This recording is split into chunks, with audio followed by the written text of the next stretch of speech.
الحمدللہ رب العالمین والصلاة والسلام علی خاتم النبیین اما بعد فاعوذ باللہ من الشیطان الرجیم بسم اللہ الرحمن الرحیم۔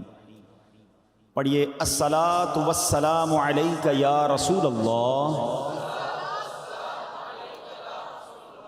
وعلی آلک واصحابک یا حبیب اللہ۔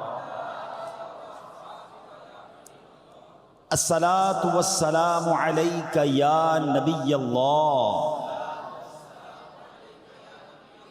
وعلی آلک واصحابک یا نور اللہ۔ درود پاک کے بے شمار فضائل و برکات ہیں۔ سرکار دو عالم صلی اللہ تعالی علیہ وسلم کا فرمان، من صلی علی عشرۃ من اول النہار وعشرا من آخرہ نالتہ شفاعتی یوم القیامہ۔ آقا فرماتے جس نے 10 بار دن کے ابتدائی حصے میں اسٹارٹ آف دا ڈے اور 10 بار دن کے آخری حصے میں، یعنی پورا دن ختم ہو رہا ہے مغرب سے پہلے درود شریف پڑھا، روز قیامت میری شفاعت پا لے گا۔ 10 بار درود پاک صبح، 10 بار شام، کتنی دیر لگتی ہے درود پاک پڑھنے میں؟ انعام کتنا بڑا ہے۔ کاش یہ بات سمجھ آ جائے اور نبی پاک کی اللہ کرے ہمیں شفاعت بھی نصیب ہو جائے۔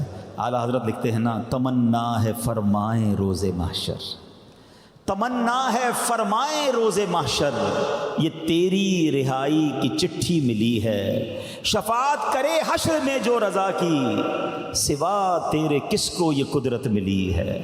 صلو علی الحبیب صلی اللہ تعالی علی محمد صلی اللہ علیہ وسلم۔ درود پاک کیسا کمال کا وظیفہ۔ ایک اور روایت سنیں، قیامت ہی کا منظر ہوگا، کیا خوبصورت ایک روایت ہے۔ حضرت عبداللہ ابن عمر رضی اللہ تعالیٰ عنہ اس کے راوی ہیں کہ غیب جاننے والے نبی رسول ہاشمی صلی اللہ تعالیٰ علیہ وسلم قیامت کی خبر دیتے ہوئے فرما رہے ہیں، یعنی یہ واقعہ کمال کا ہے کہ نبی پاک صحابہ کو سنا رہے ہیں، قیامت تو ابھی نہیں آئی نا، ٹھیک ہے، ذرا نبی پاک کی نظر، ویژن اور علم کے بارے میں غور کیجئے۔ دنیا میں جو پیچھے ہو چکا ہے وہ میں اور آپ جان سکتے ہیں، اخبارات بندہ ڈھونڈتا ہے، پرانے کوئی ریسرچ پیپر دیکھتا ہے، پچھلے واقعات ہم جان سکتے ہیں، مگر ہم میں سے کوئی ایسا ہے جو یہ بتائے کہ 2030 میں یہ بیان کون کرے گا؟ 2030 میں یہ مسجد 35 میں کیسی ہوگی؟ کسی کے پاس ایسا علم نہیں ہے۔ مگر سرکار دو عالم علیہ الصلوۃ والسلام کی شان دیکھیں کہ صحابہ کو واقعہ سنا رہے ہیں کہ قیامت کے دن ایسا ایسا ہونے والا ہے۔ انبلیویبل، نبی پاک کی ویژن، پیارے آقا کا علم دیکھے، قیامت کے دن ہوگا کیا، ابھی ہوا نہیں ہے، ہوگا کیا اور کیسے ہوگا، پوری ڈیٹیل کے ساتھ نبی پاک فرما رہے ہیں کہ حضرت آدم علیہ السلام سبز لباس پہنے عرش الہی کے سائے میں تشریف فرما ہوں گے اور دیکھ رہے ہوں گے کہ ان کی اولاد میں سے کس کس کو جنت میں لے جایا جا رہا ہے، کس کس کو دوزخ میں لے جایا جا رہا ہے۔ اتنے میں آپ علیہ الصلوۃ والسلام کی نظر جناب رسول اللہ صلی اللہ علیہ وسلم کے ایک امتی پر پڑے گی۔ حضرت آدم دیکھیں گے کہ سرکار دو عالم علیہ الصلوۃ والسلام کا ایک امتی ہے، اس کو بھی لے جا رہے ہیں۔ تو حضرت آدم علیہ الصلوۃ والسلام جب یہ دیکھیں گے نا تو پکاریں گے، یا احمدو یا احمدو، اے احمد۔ سرکار دو عالم علیہ الصلوۃ والسلام کا ایک نام ہے نا، نبی پاک کو پکاریں گے کہ آپ کا امتی کو لے جا رہے ہیں فرشتے جہنم میں۔ ہائے ہائے، اب ذرا غور کیجئے، وہ ہولناک دن جس میں ہر ایک کو بس اپنی اپنی پڑی ہوگی، ماں بھی اولاد سے دامن چھڑا رہی ہوگی۔ ہمارے آقا و مولا، ہمیں بخشوانے والے آقا، رحم و کرم فرمانے والے آقا علیہ الصلوۃ والسلام اس مشکل ترین وقت میں ہم گناہ گاروں کو بخشوانے کے لیے، جنت میں پہنچانے کے لیے میدان محشر میں موجود ہوں گے۔ اور اب کیا ہوگا؟ حضرت آدم کہیں گے، دیکھیں آپ کا امتی ہے، اس کو فرشتے جہنم میں لے جا رہے ہیں۔ نبی پاک جلدی جلدی فرشتوں کے پاس آئیں گے، فرمائیں گے فرشتوں ٹھہر جاؤ۔ وہ عرض کریں گے، یا رسول اللہ، ہم تو فرشتے ہیں، ہم اللہ پاک کی نافرمانی نہیں کرتے، جو حکم ہوتا ہے وہ انجام دیتے ہیں۔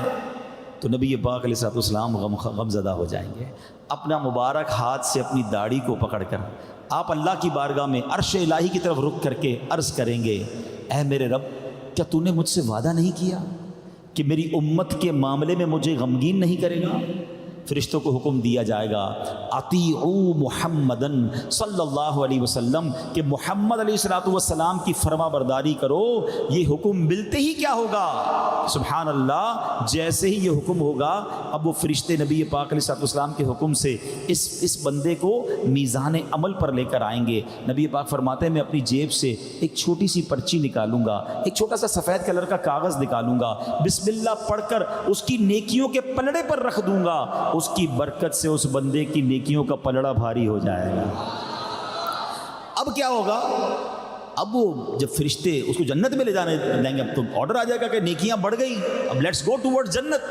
کہ اگر رکو تو صحیح، پہلے ملنے تو دو اس پیارے چہرے والے سے، اس کریم شخصیت سے ملنے تو دو کہ جنہوں نے مجھے جہنم سے جاتے جاتے بچایا، اب جنت کی طرف بھیج رہے ہیں. نبی پاک کی بارگاہ میں آئے گا، عرض کرے گا حضور میرے ماں باپ آپ پر قربان، آپ کا چہرہ کتنا نورانی ہے، آپ کیسے اعلیٰ اخلاق والے ہیں، آپ نے میرے آنسوؤں پر رحم فرمایا، میرے گناہ معاف فرمائے، اپنا تعارف تو کروائیے، آپ ہیں کون؟ وہ بندہ ابھی پہچانا نہیں ہوگا کہ یہ کون سی شخصیت ہے. سبحان اللہ، سرکار دو عالم علیہ الصلوۃ والسلام فرمائیں گے میں تیرا نبی محمد ہوں اور یہ تیرا درود پاک ہے جو تو نے دنیا میں مجھ پر پڑھا تھا.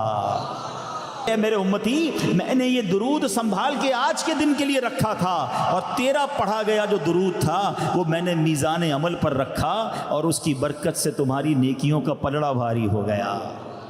وہ پرچہ جس میں لکھا تھا درود اس نے کبھی، وہ پرچہ جس میں لکھا تھا درود اس نے کبھی، یہ اس سے نیکیاں اس کی بڑھانے آئے ہیں. اے میرے پیارے اسلامی بھائیو، کیسا منظر ہوگا کہ سرکار دو عالم علیہ الصلوۃ والسلام اپنے امتیوں کو ڈھونڈ ڈھونڈ کر تلاش کر کر کے انشاءاللہ ان کی شفاعت بھی فرمائیں گے اور ان کی بخشش بھی فرمائیں گے، بخشش کا انتظام بھی کروائیں گے. کیا خوبصورت شعر مولانا حسن رضا خان صاحب لکھتے ہیں نا کہ وہ پاک دل کے نہیں جس کو اپنا اندیشہ. نبی پاک کو اپنا کوئی خوف نہیں ہے، ٹھیک ہے، لیکن وہ کس حالت میں ہوں گے؟ خود فکر میں ہوں گے. ہم سارے تو فکر میں ہوں گے بخشش ہوگی کہ نہیں. نبی پاک کو یہ ٹینشن تو نہیں ہے نا، آپ تو بخشے بخشائے ہیں، مگر کس کے لیے ٹینشن ہوگی؟ ہم امتیوں کے لیے. وہ پاک دل کے نہیں جس کو اپنا اندیشہ ہجوم فکر و تردد میں گر گیا ہوگا.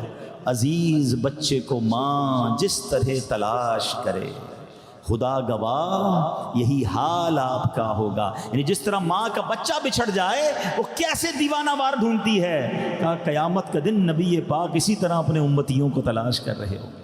ایسے پیارے آقا ہیں، پھر بھی درود پاک نہیں پڑھتے، پھر بھی کنجوسی کرتے ہیں درود پاک میں. ارے یہ تو مہینہ ہے درود پاک پڑھنے کا، کثرت سے درود پاک پڑھیے. کم از کم ربیع الاول میں تو ایسی عادت بنا لو کہ روز کثرت سے درود پاک پڑھیں، تاکہ ماہ ربیع الاول کے بعد ساری زندگی کثرت سے درود پاک پڑھنے کی عادت ہو جائے. آئیے مل کر محبت کے ساتھ بآواز بلند درود پاک پڑھ لیں. صلو علی الحبیب صلی اللہ تعالی علی محمد صلی اللہ علیہ وسلم. دو روایتیں سنی ہیں درود پاک کی فضیلت پر، دونوں میں شفاعت مصطفیٰ کا بیان ہے. آج کا موضوع یہی ہے. آج انشاءاللہ جانیں گے کہ قیامت کے دن میرے آقا علیہ الصلوۃ والسلام کی کیا شانیں ہوں گی. آپ علیہ الصلوۃ والسلام کس نرالے انداز سے شان محبوبی کے ساتھ اپنے غلاموں کو جہنم سے بچا کر جنت پہنچائیں گے. اس تعلق سے کچھ قرآنی آیتیں بھی سنیں گے. آج نبی پاک کی پیاری پیاری حدیثیں بھی سنیں گے جو شفاعت کے بارے میں سرکار دو عالم علیہ الصلوۃ والسلام نے فرمائی ہیں. اعلیٰ حضرت اسی ذکر کے بارے میں فرماتے ہیں نا کہ ذکر کرتے رہنا، یہ والا شفاعت کا ذکر کرتے رہنا انشاءاللہ جہنم سے بچنے کی صورت بن جائے گی. کیا کہتے ہیں؟ حرز جاں ذکر شفاعت کیجئے، حرز جاں ذکر شفاعت کیجئے، نار سے بچنے کی صورت کی، ان کے در پر بن کر فقیر، بے نواؤں فکر ثروت کیجئے، اور نعرہ کیجئے یا رسول اللہ کا،